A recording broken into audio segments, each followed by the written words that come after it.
आणि तुला राज्याभिषेक झाल्यानंतर मी मृत्यूला सामोरं जायला तयार आहे. माझ्या समोर मी तुला राजा झालेला मला पाहण्याची इच्छा आहे. कधी मला मृत्यू होईल सांगता येत नाही. आणि असं सांगितल्यावर राम तयार झाले. ठीक आहे, रामाच्या ध्यानीमनी नाही, काही विषय नाही, राम तयार झाले.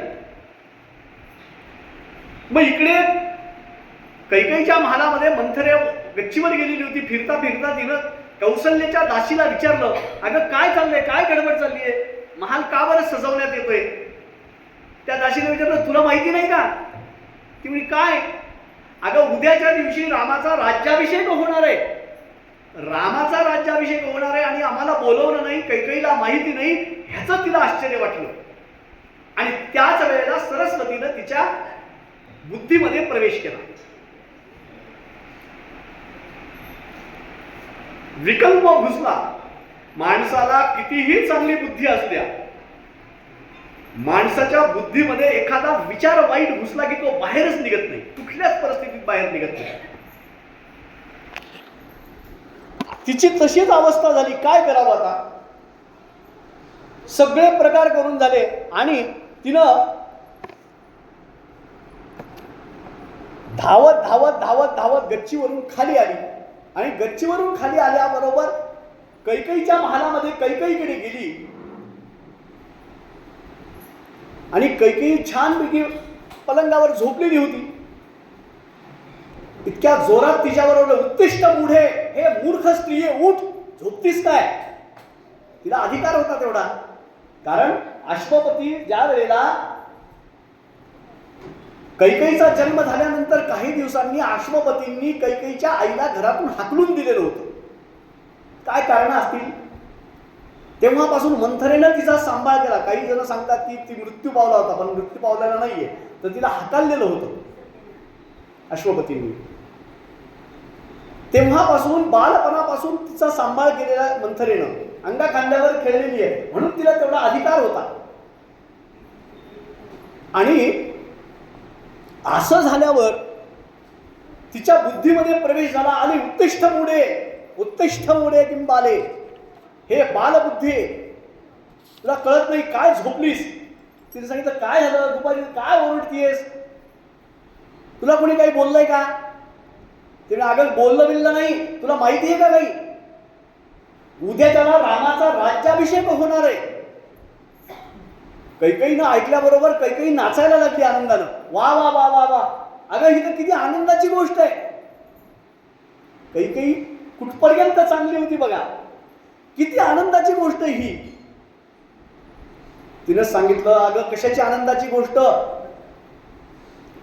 उद्या त्याला रामाचा राज्याभिषेक झाला, काय होईल माहितीये का तुला? कौसल्या राजमाता होईल. तुझी काय अवस्था होईल? कदाचित तुला इथून हाकलून देतील.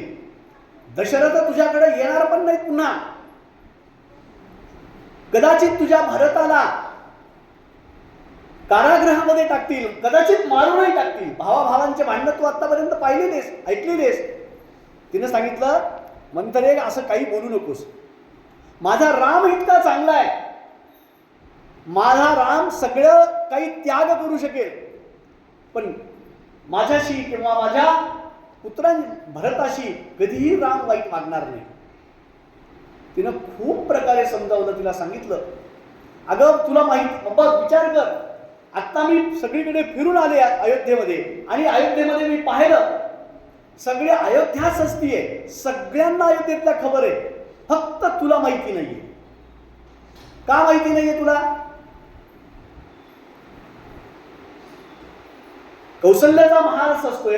दशरथाने विचार केला, कैकेयी आपली लाडकी आहे, आपण कैकेयीकडे स्वतः जावं आणि कैकेयीला सांगावं, संध्याकाळी सगळं काम आटोपल्यानंतर जाऊ, काही तिच्याकडनं बक्षीस घेता येईल. ह्या उद्देशानं दशरथानं कैकेयीला निरोप दिला नाही किंवा सांगितलं नाही. तिने सांगितलं, बस सगळ्या अयोध्येला कळलं, पण तुला माहिती नाहीये. मंत्रिमंडळामध्ये पारित झाला प्रस्ताव, पण तुला विचारलं पण नाही. बरं ठीक आहे, तुला विचारलं नाही हे मला मान्य आहे, पण मला सांग, रामाचा भरत इतका प्रिय आहे, भरत तुझा पुत्र आहे, रामही तुझा प्रिय म्हणतेस तू, मग रामाला सुद्धा असं वाटू नये, दशरथालाही असं का वाटलं नाही की भरत आणि शत्रुघ्न दोघेही बाहेर गेलेले आहेत, ते येण्याच्या आत राज्य अभिषेक उरकून घ्यायचा, हे कुठला न्याय आहे, हे कुणाला पटणार आहे? मी सांगितलं नाही. आणि हे ज्या वेळेला सांगितलं त्यावेळेला कैकेयीच्या मनामध्ये थोडासा विकल्प घुसला. भावार्थ रामायणामध्ये असं सांगितलंय की कैकेयीच्या मनामध्ये विकल्प केव्हा घुसला? हिनं आली कैकेयी, मंथरेनं सांगितलं उत्तिष्ठ पुढे उठ मूर्ख बाई, तुझा संसार उद्ध्वस्त होण्याच्या मार्गावर आहे, तुझं जीवन नष्ट होण्याच्या मार्गात आहे, झोपलीस काय, उठ. तिने सांगितलं अगं रामाचा राज्याभिषेक आहे. तिला इतका आनंद झाला की तिनं स्वतःच्या गळ्यातला नवरत्नाचा कंठा काढून तिला दिला, तिने तो फेकून दिला. असे कंठे मला नकोय. तिने सांगितलं आता याच्यानंतर रामाच्या बाबतीत तुझं एक शब्द बोललीस तर मी तुझा कंठशोष करेल किंवा मारून टाकेल तुला. कैकेयीने सांगितलं बरं मंथरेला. मग ती आपली बडबड आपली मनाशीच बडबड, मला काय करायचंय, मी तुझं हित पाहण्यासाठी इथं आली आहे, जमिनीवर लोळायली काय करायली काय. शेवटी तिच्या मनामध्ये करुणा आली आणि तिनं तिला उठवलं आणि तिला आलिंगन दिलं कैकेयी. आणि जसं कैकेयीला आलिंगन दिलं की हिच्याही मनामध्ये प्रवेश केला विकल्प. आणि हे सगळं जेव्हा सांगितलं त्यावेळेला तिला खरं वाटलं की आता हे खरंच असेल, कदाचित भरताला कारागृहामध्ये टाकतील, कौसल्या राजमाता होईल. आणि मग तिने म्हणलं आता काय करू. मग तिथे सगळं हे सुरुवात झाली. मंथरेला सांगितलं तुला खरंच बुद्धी नाहीये, तुला खरंच कळत नाही. म्हणजे काल जे मी सांगितलं दशरथाचा आगळपगळपणा की सहज कुणाला काही बोलून टाकायचं देऊन टाकायचं, त्याचं कारण बघा इथं पण एका ठिकाणी दिसतं. मंथरेनं सांगितलं तुला आठवत नाही पण मला आठवतंय. राजकारणी माणसाला सगळं लक्षात ठेवावं लागतं, काय कुठं घडतं आणि कुणाला कसं पेचात टाकता येईल हे पाहावंच लागतं. राजकारणी माणसाला अत्यंत हुशार होती, राजकारणात हुशारच असलं पाहिजे, मूर्ख असून चालत नाही. मंथरा अतिशय हुशार होती. तिने सांगितलं देव आणि असुर संग्रामामध्ये तुला 2 वर दिलेले होते. ती म्हणे हो मी तर विसरलेच होते, आता मी सांगते ते आई.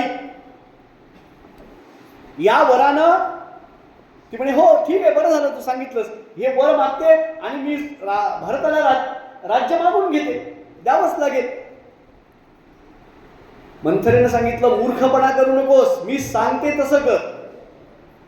यदा कदाचित तू या वरानं भरताला राज्य मागितलंस तरी सुद्धा काय होईल, दशरथ महाराज तयार होतील, पण रामही तयार होईल एखाद्या वेळेला. पण त्या लक्ष्मणाचं काय करशील? लक्ष्मण तर दशरथासहित मारून टाकेल सगळ्यांना, दशरथाला कारागृहामध्ये टाकेल आणि रामाला राज्याभिषेक करेल. मग ती म्हणे काय करू. तिने सांगितलं याच्यासाठी राम इथं नसला पाहिजे अशी योजना करायची आहे. तिने सांगितलं ठीक आहे काय सांग, आता तुझ्याच पदरी पडले, आता तू म्हणशील तसं करूया. तिने सांगितलं आता काय कर, तुझे कपडे फाड आणि क्रोधागारामध्ये जा. पूर्वीच्या काळामध्ये प्रत्येक घरामध्ये एक वेगळी खोली असायची, तिचं नाव असायचं क्रोधागार. खूप मोठा विषय सांगण्यासारखा की घरामध्ये आपण अपशब्द बोलू नयेत. कुणाला राग जर आला, कुणाला संताप आला, कुणाला काही बोलायचं असेल तर त्या रूम मध्ये जायचं आणि राग करायचा, राग संपला की बाहेर यायचं. आता नवीन आर्किटेक्चरला हे सांगण्याची गरज आहे. एक रूम स्वतंत्र ठेवावी, तिथेच राग करावा. आपण ज्या ठिकाणी क्रोधावर माणसाला नियंत्रण मिळत नाही, क्रोधारागी माणूस काहीही बोलतो आणि आपण ज्या वास्तूमध्ये राहतो तो वास्तू पुरुष तथास्तु म्हणत असतो. तुम्ही बोलण्यास वाईट आणि त्याला तथास्तु म्हणण्यास ज्या वेळेला एक वेळ येते त्यावेळेला त्याच्यासारखं घडत असतं. आता तू कपडे फाड, मंगळसूत्र तोडून टाक, बांगड्या फोडून टाक आणि क्रोधागारामध्ये जाऊन झोप. कैकेयीने तसंच केलं. क्रोधागारामध्ये गेली संध्याकाळ झाली, दशरथ महाराज आले आणि दशरथ आल्यानंतर अगोदर कैकेयीच्याच महालामध्ये गेले. कैकेयीच्या महालामध्ये गेल्यानंतर कैकेयी काही तिथं सापडली दिसली नाही, पण मंथरा मात्र इकडून तिकडे चक्रा मारत होती. त्याने विचारलं, मंथरे कैकेयी कुठे, राणी कुठे? तिने सांगितलं ती क्रोधागारात आहे. क्रोधागारात म्हटलं की दशरथ अर्धा गळित गात्र झाला. त्याने विचार केला, उद्याच्यालाच रामाचा राज्याभिषेक करायचा आहे आणि आज हे असं काय घडलं? पाल मनामध्ये चुकचुकली त्याच्या. क्रोधागाराकडे गेला, हळूच दरवाजा उघडून पाहिला. धूळ साचलेली खूप. त्या क्रोधागारात कुणी जायचं नाही. म्हणजे आतापर्यंतच्या एवढ्या रघुवंशामध्ये आतापर्यंत एकही अशी घटना घडली नाही की कुणी त्या क्रोधागारात गेले. गरजच पडली नाही कधी. त्यामुळे तिथं स्वच्छता करण्याचा प्रश्नच नव्हता. कैकेयी त्या ठिकाणी गेली, जमिनीवर पडलेली आहे, अंगाला सगळीकडे धूळ लागलेली आहे, कपडे फाटलेले आहेत, मंगळसूत्र इकडे तिकडे फेकलेलं आहे, तोडून टाकलंय, बांगड्या फोडून फेकल्या आहेत, जमिनीवर रडत रडत बसली आहे. दशरथानं हळूच दरवाजा उघडला आणि दरवाजा उघडल्याबरोबर तिला लक्षात आलं की दशरथाला खोटंच रडायचं होतं ना. नेहमी कुठं खरं रडायचं होतं? ज्या वेळेला माणूस झोपेचं सोंग घेतो त्याला सगळं कळतं काय, कोण येतंय काय. दशरथानं पाहिलं, कौसुक आल्याबरोबर कैकेयीला विचारलं, कैकेयी काय झालं?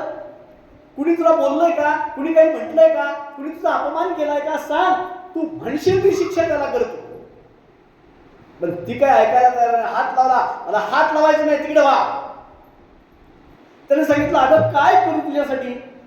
आतापर्यंत सगळं काही तुझ्यासाठी तू म्हणशील ते करतो.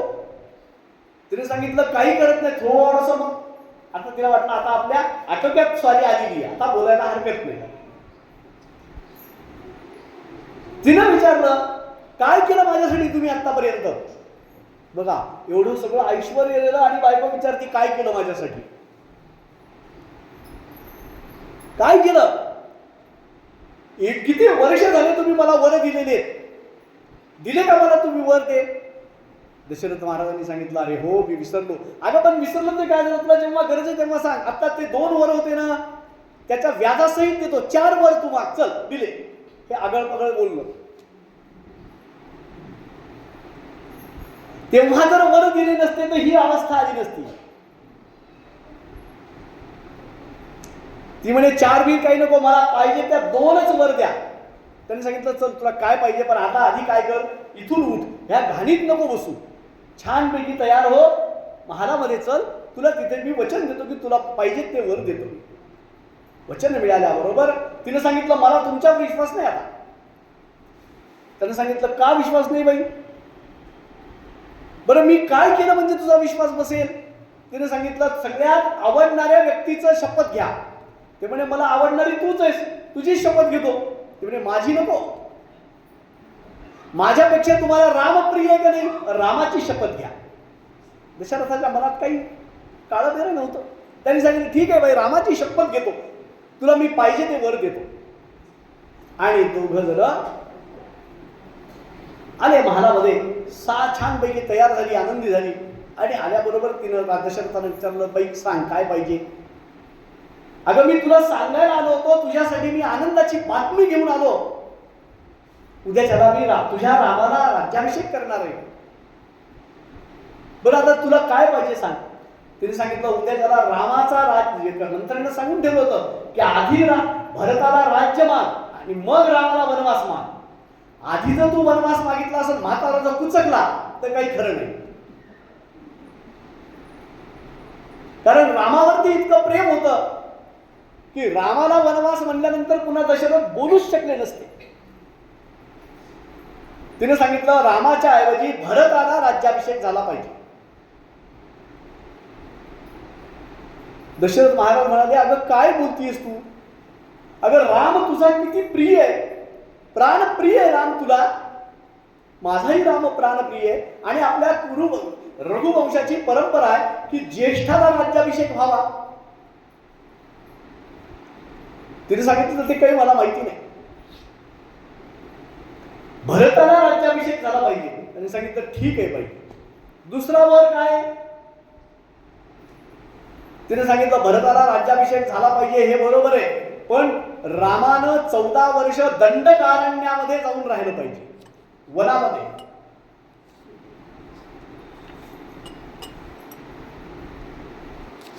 असं म्हटल्याबरोबर दशरथ अतिशय दुःखित झाला आणि धाडकन जमिनीवर कोसळला, मूर्छित पडला. वाल्मिकी ऋषी सांगतात, दुस्संगम सर्वथैव त्याज्यः, माणसानं कुसंग वाईट माणसांची संगत कधीच धरू नये. कैकेयीची इतकी चांगली बुद्धी असते, कैकेयीचा स्वभावच असा होता, खा प्या मजा करा, आनंद करा, काही घेणं देणं राज्याशी कशाची काही घेणं देणं नाही, असा स्वभाव होता. पण फक्त मंथरेमुळे तिच्या मनामध्ये विकल्प निर्माण झाला. म्हणून कितीही प्रिय असेल तरी माणसाने कुसंग सदा टाळावा. आपल्याकडे असं सांगितलेलं आहे की सतीश्च मतिविभ्रमाः, वाईट संगतीनं सतीची सुद्धा मती भ्रमित होऊ शकते, जशी कैकेयीची मती भ्रमिष्ट झाली. मूर्छित पडले. दशरथ अक्षरशः तिच्या पायावर डोकं टेकून नमस्कार केला दशरथ महाराजांनी. बाई तू म्हणशील ते दुसरं काही मात, पण रामाला भरताला राज्य देतो, भरताला राज्याभिषेक करतो, मंत्रिमंडळाला मी समजावून सांगतो, सगळं करतो, पण रामाला वनवास काय, रामानं तुझं काय बिघडवलंय, रामानं काय केलंय तुझं. तिनं सांगितलं राम अयोध्येमध्ये इतके प्रिय आहे की अख्ख्या अयोध्येमध्ये उठाव होईल, सगळे लोक अयोध्येचे निवासी, सगळं मंत्रिमंडळ रामाकडूनच आहे, भरताला कारागृहामध्ये टाकतील आणि रामाला राज्याभिषेक करतील, म्हणून राम इथे नकोय. दशरथ राजा मूर्छित पडला. सुमंत त्या ठिकाणी आले. सुमंताला सांगितलं कैकेयीनं, जा रामाला बोलवून आण, वडिलांची तब्येत खराब झालेली आहे, त्यांनी भेटायला बोलवलंय. सुमंताच्या मनामध्ये पाल चुकचुकली, आत्ताच महाराज आले, उद्याच्याला राजा रामाचा राज्याभिषेक आहे, शेवटी ही सापत्न माताच आहे. सुमंतांनी सांगितलं, दशरथ महाराज जोपर्यंत सांगत नाही तोपर्यंत मी रामाला बोलवणार नाही. आणि असं म्हटल्याबरोबर तिनं दशरथ महाराज थोडेसे शुद्धीवर आले. दशरथाने सांगितलं, सुमंता रामाला बोलवून आण. रामचंद्र प्रभू पूजा करत होते. पूजा करत असताना सुमंत त्या ठिकाणी आले. सुमंताने सांगितलं, रामा महाराजांनी तुम्हाला बोलवलंय. रामाने विचार केला, आत्ताच आपण भेटून आलो, दोनदा भेटले, आता परत भेटायचंय. पण त्यांनी सांगितलं, वडिलांची तब्येत बिघडली आहे. वडिलांची तब्येत बिघडली म्हणल्याबरोबर राम जसे होते तसे निघाले, रथारूढ झाले. जाताना रस्त्याने ज्या ठिकाणी सगळे गावातले लोक होते रामाचं अभिनंदन करायले, रामा उद्याला राज्याभिषेक आहे, अभिनंदन. आणि राज्याभिषेक आहे, अभिनंदन म्हटल्यावर राम कुणाकडे पाहायला तयार नाही, भर भर भर भर भर भर निघाले रथ आणि कैकेयीच्या महालापर्यंत येऊन पोहोचले. आल्याबरोबर वडिलांजवळ गेले. वडिलांना विचारलं, बाबा काय झालं? त्यांनी सांगितलं, रामा मी जे सांगतोय ते तू ऐकू नकोस, मी जे सांगतोय ते तू ऐकू नकोस असं म्हटले. परत मूर्छित पडले. कैकेयी जवळ आले राम. कैकेयीने विचारलं, काय झालं आई? तिने सांगितलं, रामा मला 2 वर दिलेले होते, ते 2 वर मागितले म्हणून त्यांची अशी अवस्था झालेली आहे. रामाने विचारलं, आई सांग, काय काय वर मागितले होतेस? माझ्या बाबतीत काही असेल तर सांग. वडील बेशुद्ध अवस्थेत असेल तरी मी पूर्ण करेल तुझे वर. त्यांनी सांगितलं, रामा भरताला राज्याभिषेक व्हावा असा वर मी मागितला. राम म्हणे, आई तू किती दयाळू आहेस, माझ्या मनात हीच इच्छा होती, मला राज्य करण्याची इच्छाच नव्हती, पण त्या सगळ्या लोकांनी बळजबरी मला उभं केलेले. किती दयाळू आहेस तू. मी तुला वचन देतो, भरतच राजा होईल. आणि भरत त्या योग्यतेचा आहे, माझ्यापेक्षाही भरत योग्यतेचा आहे. आणि भरत योग्यता म्हणल्यावर चल दिलं म्हणे वचन, मी राज्याभिषेक भरताला राज्य. बरं दुसरा वर काय? तिने सांगितलं रामा आजपासून 14 वर्षापर्यंत तू वनवासामध्ये वल्कल धारण करून जावस. रामाने सांगितलं आई किती दयाळू आहेस तू, किती दयाळू आहेस की ऋषीमुनींची सेवा मला घडावी, आशीर्वाद मला प्राप्त व्हावा, वनवासी जीवन मला प्राप्त व्हावं, सगळ्या ऋषींचा आशीर्वाद मला मिळावा, माझं कल्याण व्हावं या हेतून तू मला वनवास दिलास. खरंच दयाळू आहेस. राम दशरथाजवळ आले. दशरथाने सांगितलं रामा ऐकू नकोस. सुमंताला बोलावलं. सुमंताला सांगितलं सुमंता रामाला युवराज म्हणून घोषित केलेलं आहे, रामाला आता अधिकार आहे. लक्ष्मणाला सांग की माझ्यावर महाअभियोग चालवा, मला कारागृहामध्ये टाका आणि रामाला राज्याभिषेक करा. इतक्यात लक्ष्मणाला कळालं. लक्ष्मण आवेशामध्येच, आणि लक्ष्मण आवेशामध्ये आल्यानंतर अतिशय क्रोधिष्ठ होता, खूप क्रोध. आणि लक्ष्मणानं सांगितलं जे दशरथानं सुमंताला सांगितलं तेच वाक्य लक्ष्मणानं बोलून दाखवलं. लक्ष्मण म्हणाला माझ्या वडिलांना वेड लागलेलं आहे, त्यांना कारागृहात धरा, मारा, मारून टाका, महाअभियोग त्यांच्यावर चालवा आणि रामाला राज्याभिषेक करा. रामाजवळ लक्ष्मण आला. लक्ष्मणानं सांगितलं दादा चिंता करू नको, राज्याभिषेक तुलाच होईल, कुठल्याच परिस्थितीत भरताला होणार नाही. अमित्रभूतो निस्संगम बध्यताम वध्यतामपि हनिष्ये पितरं वृद्धं कैकेय्यासक्तमानसं कृपणं च स्थितं बाल्ये वृद्धभावेन गार्हितं. त्या कैकेयीच्या संगानं माझे वडील बुद्धी भ्रष्ट झालेली आहे, त्यांना धरा, त्यांना टाका, जेलमध्ये टाका, त्यांच्यावर महाभियोग चालवा. सगळे जेवढे मंत्रिमंडळ आहेत सगळे आपल्याकडले, आपल्याला काही लपून छपून करायची गरज नाहीये.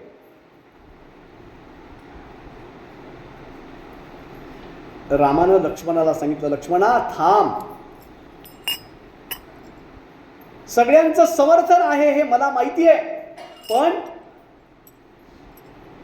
वडिलांचं शब्द पाळणं हे आपलं कर्तव्य आहे पुत्राचं, त्यामुळे मला वनात गेलंच पाहिजे. लक्ष्मणाने सांगितलं मी येणार तुझ्यासोबत. रामाने सांगितलं वनवास मला एकट्याला दिलेला आहे, तू कशासाठी येतोस? लक्ष्मणाने सांगितलं दादा हे मी सगळं तुझं ऐकलं, पण हे मात्र मी ऐकणार नाही, मी तुझ्यासोबत येणारच. राम कौसल्यकडे गेले. कौसल्यला सांगितलं आई, कौसल्यने सांगितलं रामा उद्याच्याला सकाळी राज्याभिषेक आहे तुझा, काहीच कल्पना नव्हती इकडं काय घडलंय ते. रामानं सांगितलं आई राज्याभिषेक भरताचा होणार आहे, वडिलांनी मला वनाचा राजा केले, वनाचं राज्य मला दिले. असं म्हणले नाहीत राम की मला वनवासात पाठवलंय, असं नाही म्हणले. पितृनिंदा होते म्हणून कधीही बोलू नये. आता आपल्याकडची परिस्थिती अशी आहे, लोक पोरं म्हणतात माझ्या बापानं काय केलं माझ्यासाठी.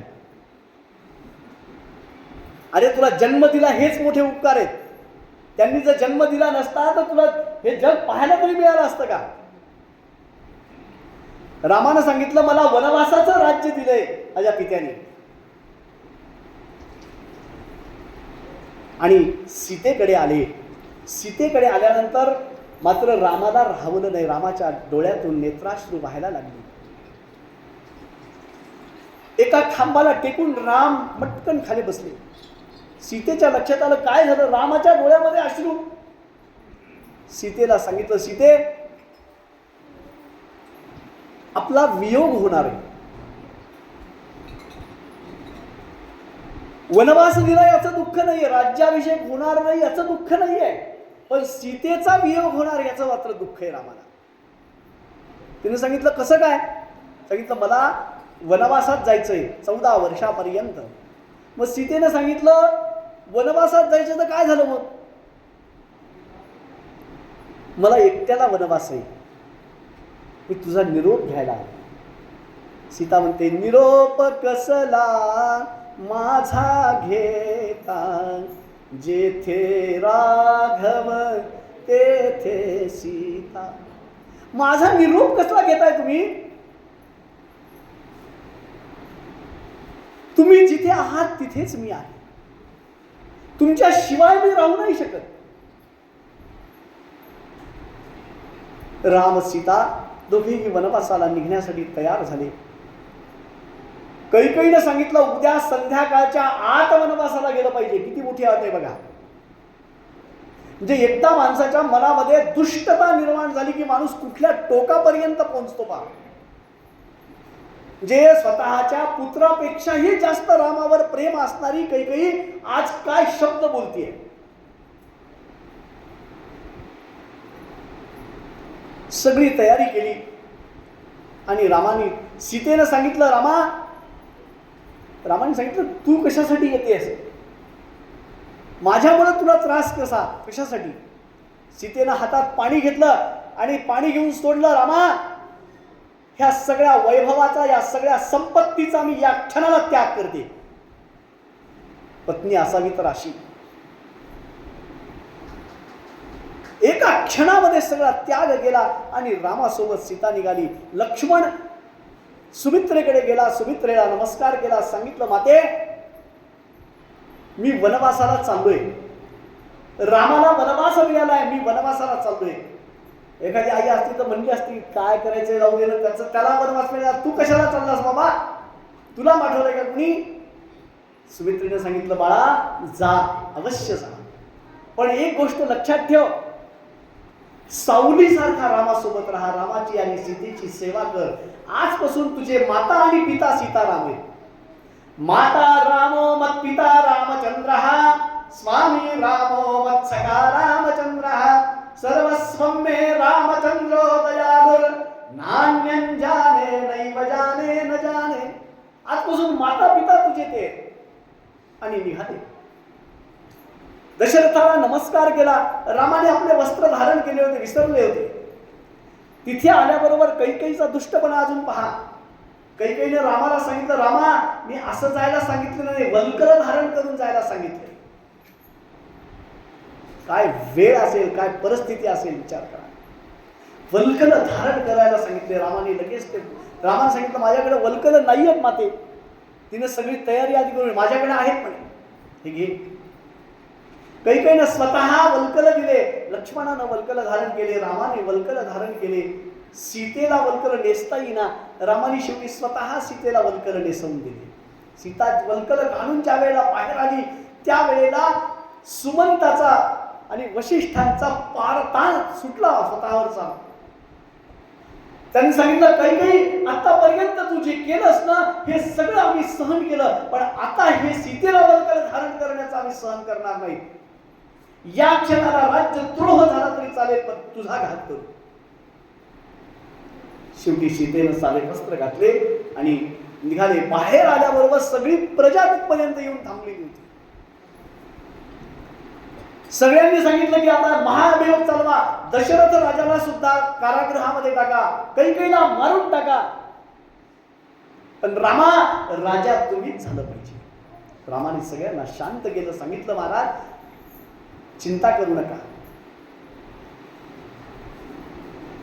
पितृवचन पाळायला पाहिजे. आणि निघालेले सगळ्या अयोध्यावासियांनी सांगितलं रामा ठीक आहे आम्ही तुझं मान्य करतो, पण आम्ही सुद्धा तुझ्या सोबत येणार. जिथे तुम्ही राहणार तिथे आपण राज्य नवीन अयोध्या तयार करू. आम्हाला काही नको, पण पैसा नको, धन नको, संपत्ती नको, ऐश्वर्य नको, कुठल्या प्रकारचं सुख नको. अयोध्येमध्ये अशी अवस्था होती की अयोध्येमध्ये पाण्याचा थेंब सुद्धा कोणी पिला नाही दिवसभर. ज्या घरामध्ये प्रसूती झाली, पुत्र झाला, त्यांना आनंद सुद्धा झाला नाही. त्या पुत्रांना सुद्धा पाहायला माता पित्यांना इच्छा नव्हती. इतकी अवस्था वाईट होती त्या दिवशी. राम निघालेले वनवासाला शरयू तीरापर्यंत येऊन पोहोचले. सगळे अयोध्यावासी सोबत आहेत. दशरथाला जाग आली, राम राम रामा कुठे, रामा कुठे. उठले, पाहिल्याबरोबर कौसल्य आणि सुमित्रा दोघींच्या खांद्यावर हात ठेवला, रथामध्ये बसले आणि रामाच्या मागे निघाले. बाहेर आल्याबरोबर सगळी जनता चाललेली आहे. दशरथ महाराज रथावरून धावत धावत निघालेत रथात. सुमंताला आवाज दिला, सुमंता थांब, सुमंता थांब. रामाने सुमंताला सांगितलं, सुमंत महाराज मागे पाहू नका, वळू नका आणि थांबू नका. इथं जर तुम्ही थांबलात तर मला थांबावं लागेल. वडील मला जाऊ देणार नाही. सुमंताने सांगितलं, राजाची आज्ञा कशी मोडू. पहिल्यांदा तिथे रामाने खोटं बोलायला सांगितलं. बघा, सुमंताला सांगितलं, याला कदाचित घरी गेल्यावर विचारलं तर सांगा की रथाच्या खडखटामुळे मला आवाजच आला नाही तुमचा, पण तुम्ही थांबू नका. रथ शरयू तीरावरती आला. शरयूच्या तीरावरती संध्याकाळी दुपारी निघालेले होते. आल्यानंतर उशीर झाला, संध्याकाळ झाली म्हणून आणि सगळे नगरवासी जण रामासोबत निघाले होते. रामाने विचार केला की आता हे सगळे येणं योग्य नाहीये, म्हणून आज आपण इथेच मुक्काम करू. शरयूच्या तीरावरती मुक्काम केला आणि रामाने सांगितलं, उद्याच्या सत्रामध्ये उद्या आपण पुढचा प्रयाण करूया. आणि त्याच ठिकाणी रात्री मुक्काम केला. सगळे अयोध्यावासी रात्रभर जागे होते. सकाळी त्यांना झोप लागली आणि जशी सगळ्यांना झोप लागली त्याच वेळेला रामाने विचारलं, आत्ताच आपल्याकडे संधी आहे. म्हणून राम नौका पार करून निघाले आणि दुसऱ्या दिशेनं दंड काढण्याच्या दिशेनं राम प्रभू निघून गेले. दशरथ राजा रामाचा धावा करत करत करत करत शरयू तीरापर्यंत आला, पण तोपर्यंत राम प्रभू निघून गेले होते. हालात गेला. दशरथ राजा अतिशय तब्येत खराब झाली, बिघडली. इतक्यात भरत महाराज त्या ठिकाणी आले. भरताला बोलावण्यात आलं. भरतानं खूप आपल्या मातेची विभत्सना केली. भरताचं चरित्र अत्यंत सुंदर आहे. भरताने काय काय बोलला, पुढचा प्रवास रामारायांचा कसा झाला हे आपण उद्याच्या सत्रामध्ये पाहणार आहोत. 5 मिनिटं जास्त वेळ घेतलेला आहे, क्षमा असावी. झालेली वाङ्मय पुष्पसेवा भगवान श्री रामचंद्र प्रभूंच्या आणि सद्गुरूच्या चरणी मी समर्पित करतो आणि माझ्या वाणीला मी विराम देतो. हरे राम राम राम हरे हरे, हरे कृष्ण कृष्ण